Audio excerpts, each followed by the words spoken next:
Today's question comes from Bohan Bone. The question is, what is the projected defensive front seven with the current roster? This is a good question because I had a segment all in here about our defensive observations, and I was like, oh, we'll get to it in the Get Gordon segment. There you go. Yeah, a couple interesting things. First of all, we had some veterans who weren't there, Devon Godchaux and Nathan Shepard, who I think will be heavily, obviously, in this mix when they are here. It's voluntary. I don't know if they were just missing a day or if they're missing weeks at a time at this point. We'll find that out as we go forward. But we saw a few different fronts. We saw their 5-man front, where they had the nose tackle, and it was Colin Saunders playing nose tackle in that front because Godchaux wasn't there. I think it'll normally be Godchaux. And then we see the big defensive ends on that front, and it was Jonah Williams, the veteran that they brought in here, who has experience in this kind of defense, and Brazee on the other end, who I think will always be in that front. And then out on the edge, we got Cam Jordan standing up on the edge, like Rob Ryan's back, and Carl Granderson. And Chase Young also wasn't here for this voluntary session. So we saw that, and then we saw Vernon Broughton rotate in. He was one of the interior defensive ends when he was in that front.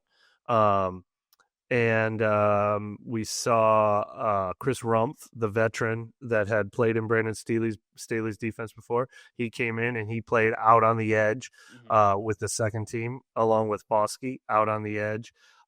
So I think that all makes sense. The one question I had, I actually thought Jordan might be an interior defensive end and not an edge end in this front. And time will tell what he is. Yeah. But I actually found it a little curious that he was playing edge, and I'm sure he likes that. He'd take 30 snaps a game doing that. He'd take 18 snaps a game doing that. Tournament plus, man. He wants chances at sacks, even though he's good at doing the dirty work. We know what he wants at this stage of his career. I think when everyone's healthy, my prediction is we see Godchaux as the first string nose tackle, and we see Brazee and Nathan Shepard as the interior ends in that front, and Chase Young and Carl Granderson as the starting edge guys. That's my guess. But, man, this is a lot of guys, right? It is. This is a lot of guys. And then, obviously, now you go to nickel, and now you've got 5 DBs on the field, and you go to that 4-man front. What's the 4-man front going to look like? You're taking one more of those guys off the field. Right. I think Godchaux probably leaves the field, and now you're getting Brazee and Shepard. But none of these guys are every down players. If Colin Saunders stays with the team, you rotate him in. If Jonah Williams stays with the team, you rotate him. We're certainly going to see a lot of Vernon Broughton. You rotate him in. Yeah. You rotate Cam Jordan in. These guys can't all make the team. I didn't mention the name Don Ridgway. Where does Vern? It's confusing him with somebody else. Where does Broughton and Ridgway fit into this equation?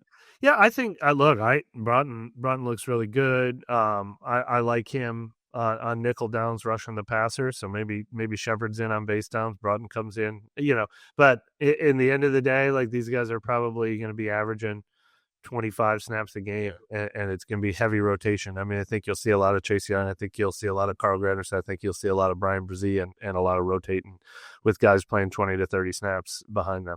Yeah. Well, you talk about Cam Jordan even being there, a guy who isn't going to be shy about taking his vet days when they come in training camp, but kind of what does that mean? It's voluntary, you're a very high experience. 15 years of this, though, B. 15 years of this. This is not oh, man, I see my career mortality, I better show up. Look, no shame to Alvin Kamara, to Mario Davis, who's supposed to show up next week, to Tyrann Mathieu, I think, who's been around for part of this. Yeah. You earn the right to not come to all of this if you take care of yourself and you show up ready. So you don't have, but Cam Jordan is a guy who's always been here for this. The ultimate guy who didn't have to show up, especially in all those years in Dennis Allen's defense where he had it memorized. Yeah. And he wasn't learning a new system or anything like that. Cam Jordan's always shown up for this. He said he loves practice. You got to believe him. You got to believe him because the guy always shows up. The proof is definitely there. But in that last segment, I had stopped you from talking about Isaiah Foskey, because to save it for this, what do you see his role potentially being? What do you see his maximum potential being? Because I don't even think he's really scratched the surface yet, but it's coming to the point now where does he even have the gas in the tank to get to that point? Yeah, I mean, I wouldn't have said, "Oh, Isaiah Foskey's miscast. He needs to be in a 3-4." I mean, I would have said that about Caden Ellis. I would have said that about maybe even Trey Hendrickson back when before he added all the weight. No, that's probably not true of him, but definitely like Hauli Kakaha. I mean, they've had guys come through here that were just miscast. Yeah. I don't think that was Foskey's problem. I thought he looked like a 4-3 defensive end. I didn't think he needed to be a 3-4 edge rusher. He's got the size. That's what he's played before. But I do know he needs something different. Yeah. He needs a new scheme, a new coach, a new set of eyes on him, new voices in his head, new alignment, new opportunity. I can't bet on him finally having the light bulb turn on. I thought it was starting to turn on a little last summer. He looked pretty good in OTAs and minicamp. He had opportunity last year. And he just, he got on the field and he just was never able to take advantage, even in a position group where they needed any kind of spark. And he didn't provide it last year. So do I think he'll provide it this year? I don't know, but at least he's getting clean slate in every way: scheme, system, coaching, opportunity. Yeah. Being evaluated fresh. He should have changed his number too. Notions. Yeah, he should have changed his number. 25 is available now that Quindray Miller gave it up. But you can't be doing 25, not like that now without the skill. That was good. But look, can I bet on it? No, of course I can't bet on it until we see it. He's in the gotta see it first category. No question about it. Yeah, no question about it.